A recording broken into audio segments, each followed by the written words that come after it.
طبعا كلنا نفسنا نلاقي بديل للحوم المصنعة اللي كلنا بنحبها، بس في نفس الوقت احنا عارفين ان هي مش صحية. فالنهاردة هنعمل مع بعض صدور الفراخ الباردة، لذيذة جدا وهتنفع جدا في السندوتشات بدل التركي.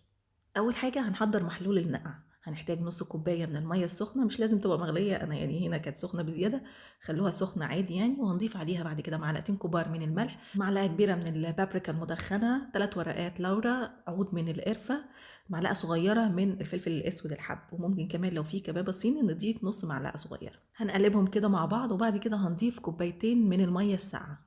لازم المحلول ده نتأكد إن المية بدرجة حرارة الغرفة قبل ما نضيف فيه الفراخ، لازم ما تكونش حتى دافية.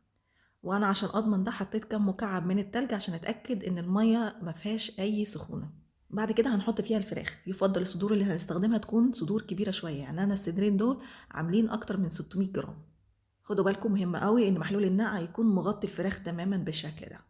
بعد كده هنغطيها بستريتش راب ونسيبها في التلاجة على الاقل 12 ساعة، يعني معاكم من 12 ساعة لغاية يومين كاملين. انا سبتها تقريبا من 15 ل 16 ساعة. وبعد كده هنحضر بقى الخلطة اللي هنضيفها على الفراخ من فوق.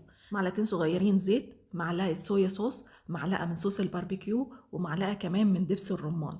لو مفيش دبس الرمان ممكن نعوضها بعسل ابيض او عسل اسود. وهنضيف عليها شويه توابل عباره عن معلقه صغيره من البابريكا المدخنه، نص معلقه صغيره من الثوم البودر، ونص معلقه من البصل البودر، ربع معلقه من الفلفل الاسود، وربع معلقه من الملح. هنخلطهم مع بعض كويس جدا، وبعد كده بنطلع الفراخ من محلول النقع، وبنحاول ننشفها كده على قد ما نقدر بمنديل، يعني على قد ما نقدر نشيل الميه او المحلول الزياده اللي موجود في الفراخ.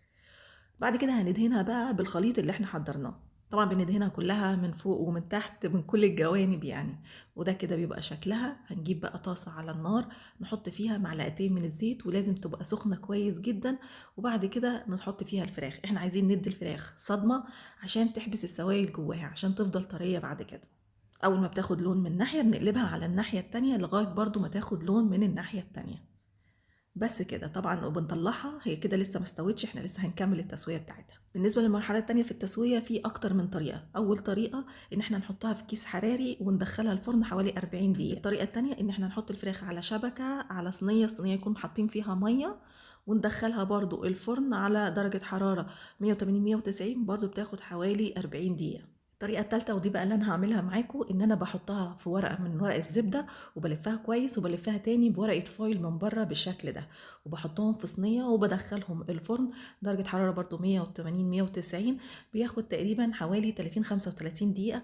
بعد كده بطلعها وبفتحها بالشكل ده، وبحط معاها التانية، يعني بحط الاتنين مع بعض، وبحضر سائل كده بدهنهم بيه، عباره عن معلقه من صوص الباربيكيو، ومعلقه من الصويا صوص، وكمان معلقه من العسل، وبدهنهم من فوق بالشكل ده. برضو لو هنعمل اللي هي على شبكة او في كيس حراري بندهنهم بالخليط ده قبل ما بندخلهم الفرن. طبعا احنا في المرة دي احنا ما بنقفلش عليهم الورق الفويل ولا الزبدة، بنسيبهم زي ما هم كده عشان الخلطة تمسك على الوش، وبندخلهم على درجة حرارة 180 او 190، بياخدوا تقريبا ربع ساعة. اول ما بيخرجوا بنقفل عليهم بالشكل ده ونسيبهم لغاية ما بيبردوا، وبعد كده بنحطهم في علبة ونشيلهم في التلاجة على الاقل 3 او 4 ساعات قبل ما نبدأ نقطعها. لازم الفراخ تبقى باردة تماما وتكون مرتاحة كويس جدا في التلاجة قبل التقطيع، عشان تطلع معانا القطع زي ما انتوا شايفين كده. شايفين الفراخ مش مفرولة، ده معناها ان هي السوا بتاعها مظبوط جدا، ما تزادش عليها السوا. وكمان الشكل بتاعها تحسوه عامل زي التركي كده، لان محلول النقع ده بيخلي الانسجة بتاعتها طرية جدا. بجد لذيذة جدا، لازم تجربوها. طبعا احنا مش بنقطع كل الكمية، احنا بنقطع اللي هنستخدمه في خلال يومين او 3 بالكتير. بنحطها في علبة بلاستيك، بنحطها عبارة عن طبقات، طبقة من صدور الفراخ وعليها كيس من البلاستيك وطبقة تانية، وبنحتفظ بيها في علبة في التلاجة. الباقي بنحطه في الفريزر ونطلعه قبل الاستخدام. شايفين شكلها لذيذ قد ايه؟ وبجد لذيذة جدا في السندوتشات كده مع صوص مايونيز وكاتشب، بتبقى تحفة جدا. لو عجبتكم الوصفة ما تنسوش تعملوا لايك وشير للفيديو عشان يوصل لناس اكتر، وبالهنا والشفا مقدما لكل اللي هيجربها، واشوفكم على خير الفيديو الجاي.